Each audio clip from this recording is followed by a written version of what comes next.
पता है आज से 10-20 साल पहले कोई भी यूट्यूब एजुकेटर्स नहीं हुआ करते थे, क्योंकि उस टाइम यूट्यूब ही नहीं होता था। तो तुम लोग सोच सकते हो कि उस टाइम पर बच्चे कैसे पढ़ा करते होंगे। खैर ये तो सिर्फ 10-20 साल पहले की बात है। तुमने कभी सोचा है कि आज से 1000 साल पहले बच्चे कैसे पढ़ा करते होंगे? कोई बात नहीं, मैं तुम्हें बताता हूँ। 1200 सदी में सिर्फ गुरुकुल और मदरसा हुआ करता था, जिसमें हैंड रिटन बुक्स, एस्ट्रोनॉमी और साइकोलॉजी पढ़ाया जाता था। फिर 1500 सदी में मुगल्स और पर्शियन इंडिया आते हैं और वो अपने साथ साथ कैलीग्राफी, पोएट्री और रॉयल एथिक्स भी लाते हैं। हालांकि अब तक इंडिया में सिर्फ 1% लोग ही प्रिविलेज थे जो पढ़े लिखे थे। बाकी के 99% लोग पढ़े लिखे नहीं थे और न ही वो इतने ज्यादा प्रिविलेज थे कि वो पढ़ सकते थे। 1500 सदी में सिर्फ रॉयल फैमिली, राजघराने के लोग ही पढ़ लिख सकते थे। और फिर 1800 सदी आता है। इस टाइम पर जो ब्रिटिशर्स थे ना, वो इंडिया आते हैं और अपने साथ साथ ब्रिटिश एजुकेशन का एक बॉम्ब लेकर आते हैं। और अब तक जो हम एजुकेशन ले रहे हैं ना, उसका 90% हिस्सा ब्रिटिश एजुकेशन ही है। जब ब्रिटिशर्स आते हैं वो अपने साथ इंग्लिश, हिस्ट्री, साइंस वगैरह लेकर आते हैं और ये सारे सब्जेक्ट्स हम अभी भी पढ़ रहे हैं। और फिर आता है 2000s का एरा। इस टाइम पर कंप्यूटर्स और कोचिंग बहुत ज्यादा बूम करते हैं। और फिर थोड़ा उससे भी आगे आते हैं तो ये टाइम था 2020s का। कोविड के बाद ज्यादातर बच्चे ऑनलाइन एजुकेशन में बहुत ज्यादा इंटरेस्ट दिखाने लगते हैं और इसलिए ये एरा है ऑनलाइन एजुकेशन का। तुम लोग भी मुझे यूट्यूब में इसलिए देख पा रहे हो क्योंकि अभी ऑनलाइन एजुकेशन का एरा चल रहा है। लेकिन क्या तुमने सोचा है कि आज से 100-200 साल बाद कौन सा एरा होगा? क्या तुम्हें सच में लगता है कि आज से 100-200 साल बाद भी जो बच्चे हैं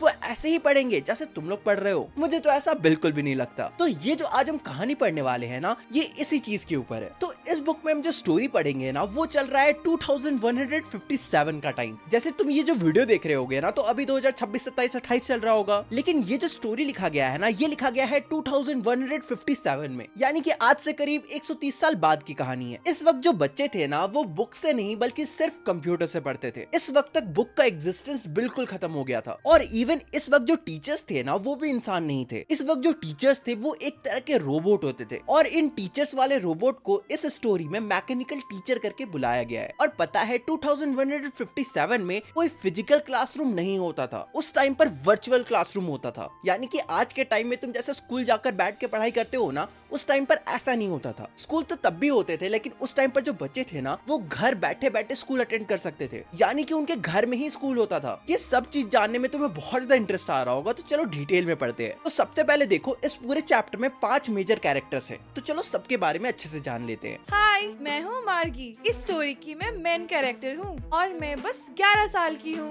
हाय, मैं हूँ टॉमी। मैं 13 साल का हूँ और मार्गी का नेबर हूँ। हाय, मैं हूँ मिसेस जॉन्स। मैं मार्गी की मम्मी हूँ।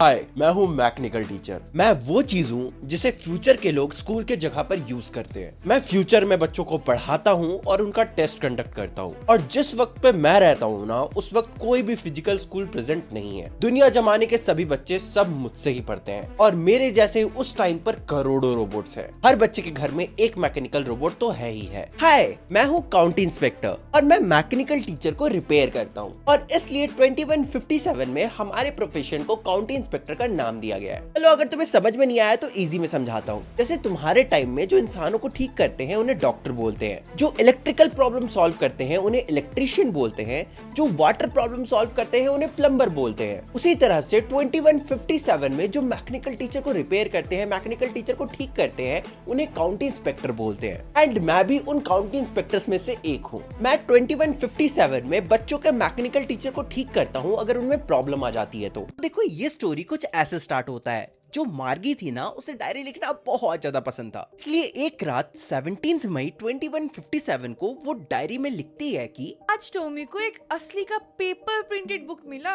और पता है वो बुक ना बहुत पुराना था। और पता है मेरे ग्रैंडफादर के ग्रैंडफादर यानी कि मेरे दादाजी जब छोटे थे ना, उनके दादा ने उनसे ये कहा था कि कैसे उनके टाइम में बुक्स को पेपर में प्रिंट किया जाता था। देखो, तुम लोग 2157 का एरा बोलो या फिर 2157 का एरा बोलो, सेम ही बात है। इस वक्त पे ना किसी ने भी पेपर प्रिंटेड बुक को देखा ही नहीं था। इस वक्त तक हर कुछ ऑनलाइन हो चुका था। चाहे पढ़ाई का काम हो, चाहे ऑफिस का काम हो, हर कुछ ऑनलाइन होता था। इसलिए जो मार्गी है ना, वो इतनी ज्यादा शॉकिंग वे से अपने डायरी में पेपर प्रिंटेड बुक्स के बारे में लिख रही है, क्योंकि मार्गी ने आज तक पेपर प्रिंटेड बुक्स को देखा ही नहीं है। यहाँ पर हमें ये भी पता चलता है कि वो जिस बुक के बारे में लिख रही है ना, वो बुक बहुत ज्यादा पुराना है। वो बुक इतना ज्यादा पुराना है कि उसके जो पेजेस है ना वो पूरे येलो पड़ चुके हैं और तो और क्रिंकी भी हो चुके हैं। क्रिंकी का मतलब पेज को फोल्ड करने के बाद वो रिंकल सा नहीं बन जाता, उसे ही क्रिंकी बोलते हैं। बेसिकली यहाँ पर हमें पता चल रहा है कि वो जो बुक था ना वो बहुत ज्यादा पुराना था। उस बुक के जो पेजेस थे वो येलो पड़ चुके थे और बहुत ज्यादा रिंकल्स आ चुके थे। यहाँ पर मार्गी और टॉमी दोनों ही बहुत ज्यादा शॉक थे क्योंकि वो लोग देख रहे थे कि जो बुक के वर्ड्स है ना वो हिल नहीं रहे हैं। जो वर्ड्स है वो एक ही जगह पर स्थिर है और ये चीज उनके लिए अनयूजुअल क्यों था मैं तुम्हें बताता हूँ। क्योंकि उस टाइम पर ना हर चीज कंप्यूटर पे होता था और कंप्यूटर पे जो वर्ड्स होते थे ना वो हमेशा हिलते रहते थे, चेंज होते रहते थे। जैसे उन्होंने एक दो लाइन पढ़ा उसके बाद नया लाइन्स आ गया। इस वे में वो लोग कंप्यूटर के अंदर बुक्स को पढ़कर खत्म करते थे। और क्योंकि यहाँ पे मार्गी और टॉमी दोनों ही फिजिकल बुक को पहली बार देख रहे हैं तो वो लोग दोनों ही बहुत ज्यादा शॉक्ड है उस बुक के वर्ड्स को देखकर, क्योंकि वो बिल्कुल भी मूव नहीं कर रहे हैं जैसा कि उनके कंप्यूटर में होता था। और यही वो रीजन है कि मार्गी और टॉमी बहुत ज्यादा हैरान है। गी व्हाट अ वेस्ट, कितना बेकार बुक है ये। इससे अच्छा तो हमारे कंप्यूटर बुक्स होते हैं जिसमें मिलियंस ऑफ बुक्स स्टोर्ड होते हैं। इन बुक्स को तो लोग एक बार पढ़कर फेंक देते होंगे क्योंकि इन बुक्स में कोई नया टेक्स्ट या नया स्टोरी अपने आप ऐड नहीं होने वाला, सब कुछ मैनुअली किया जाता होगा। हमारे कंप्यूटर्स तो इन बुक्स से बहुत ज्यादा बेटर है। यहाँ पे हमें पता चलता है कि टॉमी के अकॉर्डिंग पेपर प्रिंटेड बुक्स बहुत ज्यादा बेकार है कंपेयर टू उनके टेलीबुक्स। टेलीबुक्स क्या होता है, जो कंप्यूटर के अंदर वो बुक्स को पढ़ते हैं उन्हें टेलीबुक्स बोला जाता है। तो इस बात पे जो मार्गी होती है वो भी हाँ में हाँ मिलाती है। लेकिन यहाँ पे ध्यान देने वाली बात ये है कि मार्गी सिर्फ 11 साल की है और मार्गी ने आज तक बहुत कम ही टेलीबुक्स को पढ़ा है, इसलिए मार्गी को ज्यादा टेलीबुक्स के बारे में भी नहीं पता है। लेकिन फिर भी पेपर प्रिंटेड बुक्स से तो ज्यादा ही पता है। और फिर इसके बाद जो मार्गी होती है वो टॉमी से पूछती है कि वैसे टॉमी तुम्हें ये बुक कहाँ से मिला? मुझे ये बुक उधर एटिक से मिली है। पता है एटिक ना एक स्टोर रूम की तरह होता है। तुमने पहले कभी ना कभी देखा होगा फॉरेन कंट्रीज में जो घर होते हैं ना उनका छत कुछ ट्रायंगल शेप का होता है और इसी जगह को हम एटिक बोलते हैं। वैसे ये बुक किस बारे में है? स्कूल के बारे में भला कोई कैसे बुक लिख सकता है? I hate school. पता है जो मार्गी थी ना वो हमेशा से स्कूल को हेट करती थी और ये जो हेट है ना ये तब और भी ज्यादा बढ़ जाता है जब मार्गी का जो मैकेनिकल टीचर था ना वो मार्गी का ज्योग्राफी सब्जेक्ट पे बार बार टेस्ट पे टेस्ट लिए जा रहा था और मार्गी बार बार ज्योग्राफी के टेस्ट में बहुत ज्यादा बुरा परफॉर्म कर रही थी। इसलिए जो मार्गी थी वो स्कूल से बहुत ज्यादा हेट करती थी। ओफो, पता नहीं मार्गी जियोग्राफी में इतना बुरा परफॉर्म क्यों कर रही है। मुझे काउंटी इंस्पेक्टर को बुलाना ही चाहिए, हो सकता है मैकेनिकल टीचर में ही कोई प्रॉब्लम हो। इसके बाद अ राउंड लिटिल मैन यानी कि गोलू मोलू सा छोटा सा आदमी जिसका फेस रेड कलर का था वो अपने हाथों में एक टूल किट पकड़े हुए आता है और मार्गी को एक एप्पल पकड़ाते हुए उसकी मैकेनिकल टीचर को ठीक करने चला जाता है। फिर क्या, वो मार्गी के मैकेनिकल टीचर को पूरा खोल कर रख देता है। गंदी चीजें सोचना बंद करो, वो एक रोबोट है। खैर आगे हमें पता चलता है कि वो इंसान कोई और नहीं बल्कि काउंटी इंस्पेक्टर था और जैसा कि मैंने तुम्हें चैप्टर के स्टार्टिंग में बताया था काउंटी इंस्पेक्टर का काम ही होता है रोबोट को ठीक करना, आई मीन मैकेनिकल टीचर को ठीक करना। काश इस काउंटी इंस्पेक्टर को वापस से मैकेनिकल टीचर को लगाना ना आता हो। हालांकि ऐसा बिल्कुल भी नहीं था। वो जो काउंटी इंस्पेक्टर था ना उसे अपना काम बहुत ही अच्छे से आता था, इसलिए उस काउंटी इंस्पेक्टर ने सिर्फ 1 घंटे के अंदर मार्गी के मैकेनिकल टीचर को, जो कि बहुत ही ज्यादा ब्लैक एंड अगली यानी कि काली और धब्बी सी थी और जिसमें बहुत बड़े बड़े कंप्यूटर स्क्रीन्स लगे हुए थे, उसे ठीक कर देता है। वैसे पता है उस बड़े बड़े कंप्यूटर स्क्रीन्स पर बस लेसन्स नहीं पढ़ाए जाते थे बल्कि वो जो कंप्यूटर स्क्रीन था ना वो क्वेश्चन भी पूछता था। उस टाइम पर कंप्यूटर्स बहुत ज्यादा अलग ही लेवल पर डेवलप्ड थे और तो और उस मैकेनिकल टीचर में एक स्लॉट था जहां पर बच्चों को अपना होमवर्क और टेस्ट पेपर डालना पड़ता था। और पता है मार्गी और दूसरे जो बच्चे थे ना वो नॉर्मली अपने लैंग्वेज में लिखकर टेस्ट पेपर या होमवर्क नहीं डाल सकते थे। उन सभी बच्चों को पंच कोड सीखना पड़ता था। अब तुम लोग सोच रहे हो कि भैया ये पंच कोड क्या है, तो देखो 2157 में ना पंच कोड जो था ना वो एक special type of computer language था और इस वक्त सभी बच्चों को ये लैंग्वेज सीखना पड़ता था और इसी लैंग्वेज में जो बच्चे थे ना वो अपने होमवर्क और टेस्ट पेपर को लिखा करते थे। और पता है मार्गी के अकॉर्डिंग मैकेनिकल टीचर का सबसे बुरा पार्ट ये था कि वो होमवर्क और टेस्ट पेपर तुरंत ही चेक कर देता था और वो तुरंत ही कुछ सेकंड्स में रिजल्ट बता देता था। तो हमें पता चल रहा है कि उस टाइम पे जो स्कूल था ना वो आजकल के ट्रेडिशनल स्कूल जैसा बिल्कुल भी नहीं था। आजकल के टाइम में क्या होता है, तुम लोग टेस्ट पेपर या होमवर्क सबमिट करते हो तो टीचर्स हफ्तों लेते हैं, उसके बाद जाकर तुम्हें पता चलता है कि तुम्हारा रिजल्ट कैसा है या फिर तुम्हें होमवर्क में कितने मार्क्स मिले और फिर तुम्हें पीटीएम यानी कि पेरेंट टीचर्स मीटिंग में बुलाकर तुम्हारी ली जाती है। लेकिन उस टाइम पर इतना लंबा झंझट नहीं था। मार्गी और दूसरे बच्चे सीधा टेस्ट पेपर को स्लॉट में डालते थे और वो जो मैकेनिकल टीचर होता था वो तुरंत में रिजल्ट बता देता था, जिससे क्या होता था उन बच्चों की वहीं पर ले ली जाती थी। पेरेंट्स भी घर पे रहते थे, वहीं पर दे तमाच। मजाक था, इसे एग्जाम में मतलब कराना। आगे बढ़ते हैं। मैंने अपना काम कर दिया है मिसेस जोन्स, आप बिल्कुल भी फिक्र मत कीजिए। इस चीज में ना आपकी बेटी की बिल्कुल भी गलती नहीं थी। एक्चुअली मार्गी का जो मैकेनिकल टीचर था ना, उसने अपने सॉफ्टवेयर को कुछ ज्यादा ही हाई लेवल पर अपग्रेड कर दिया था।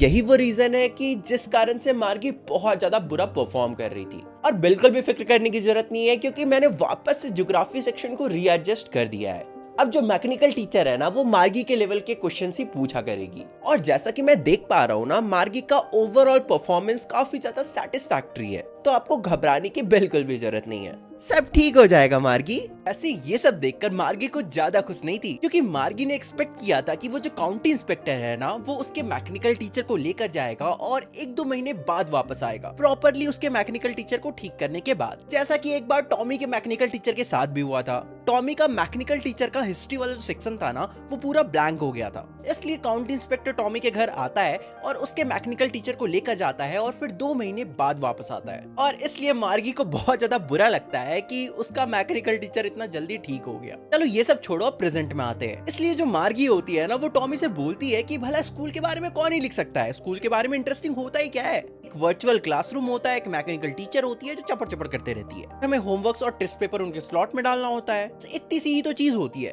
तो भला स्कूल के बारे में कोई क्या ही लिखेगा। तो चलो देखते हैं अब टॉमी क्या बोलता है। उस वक्त 100 of years ago, यानी कि सेंचुरीज अगो, हमारे जैसे स्कूल्स नहीं होते थे। वो स्कूल्स बहुत ही ज्यादा अलग होते थे। ठीक है, मुझे कैसे पता होगा भला कि उस वक्त कैसे स्कूल्स होते होंगे? उस वक्त टीचर्स होते तो थे, लेकिन उस वक्त के टीचर हमारे टाइप के टीचर्स नहीं होते थे। उस वक्त कोई रोबोटिक टीचर्स नहीं होते थे, बल्कि उस वक्त इंसान ही टीचर्स थे। एक इंसान भला टीचर कैसे हो सकता है? उस वक्त के जो इंसान टीचर्स थे ना, वो अपने स्टूडेंट्स को होमवर्क देते थे, टेस्ट लेते थे और उन्हें चैप्टर्स भी पढ़ाया करते थे। भला एक इंसान हमारे मैकेनिकल टीचर इतना स्मार्ट कैसे हो सकता है? क्यों नहीं हो सकता? मेरे फादर तो ऐसे बहुत सारे टीचर्स को जानते हैं। देखो टॉमी, मैं तो किसी अननोन स्ट्रेंजर इंसान को अपने घर में घुसने नहीं दूंगी, भले ही वो कोई टीचर ही क्यों ना हो। तुम्हें कुछ भी नहीं पता मार्गी। उस वक्त के जो टीचर्स थे ना, वो बच्चों के घर पर नहीं जाते थे, बल्कि जितने भी आस पड़ोस के बच्चे होते थे ना, वो एक स्पेशल काइंड ऑफ बिल्डिंग की तरफ जाते थे और उस बिल्डिंग के अंदर ही टीचर्स उनका वेट करते थे। उस स्पेशल बिल्डिंग के अंदर सभी एक एज के बच्चे सेम चीज पढ़ते थे, सब साथ में सीखते थे और सभी साथ में रहते थे और छुट्टी के बाद वापस अपने घर चले जाते थे। पर मेरी मम्मी तो कहा करती है कि हर बच्चों का दिमाग अलग लेवल का होता है, इसलिए टीचर को हर बच्चे के लिए अलग से सेट करना पड़ता है, इसीलिए हर बच्चों को अलग पढ़ना चाहिए। ओहो, उस वक्त ऐसा यहाँ पर नहीं होता था। तू मेरे दिमाग का दूध दही करना बंद कर, अगर तुझे नहीं पढ़ना तो जा यहाँ से। मैंने कब कहा कि मुझे मजा नहीं आ रहा? मुझे तो ये फनी स्कूल के बारे में और भी जानना है। पता है, अभी तक मार्गी और टॉमी ने बुक को आधा भी खत्म नहीं किया था कि तभी मिसेस जोन्स आती है और मार्गी को स्कूल जाने के लिए बोलती है। अभी नहीं मम्मी, थोड़ा रुक जाओ। मैंने कहा ना, अभी मतलब अभी। हो सकता है टॉमी का भी स्कूल का टाइम हो गया हो, इसलिए उसे भी अकेला छोड़ दो और चलो जल्दी। मम्मी, क्या मैं तुम्हारे साथ इस बुक को स्कूल के बाद पढ़ सकती हूँ? हाँ ठीक है, देखता हूँ।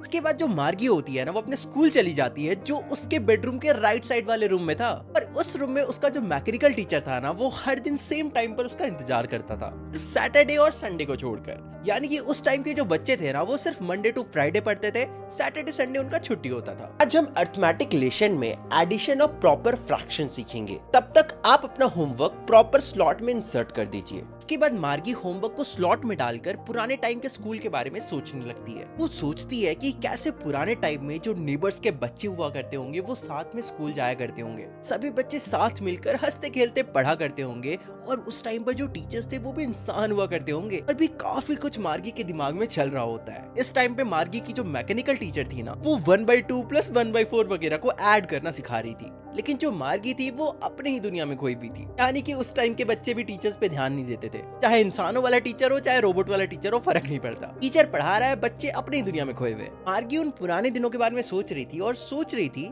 कि उस टाइम पर बच्चे कितने मजे करते होंगे। The fun they had. और इस तरह से ये जो तुम्हारा चैप्टर है ना ये खत्म होता है। होप सो तुम्हें वीडियो पसंद आया तो वीडियो को लाइक करना, चैनल को सब्सक्राइब करना। तुम लोग सब्सक्राइब नहीं कर रहे हो इसलिए हमारे 10 मिलियन नहीं हो रहे यार, मजाक कर रहा हूँ, पहले 2 मिलियन करवा दो। चलो तो मिलते हैं अगली वीडियो में, तब तक के लिए बाय।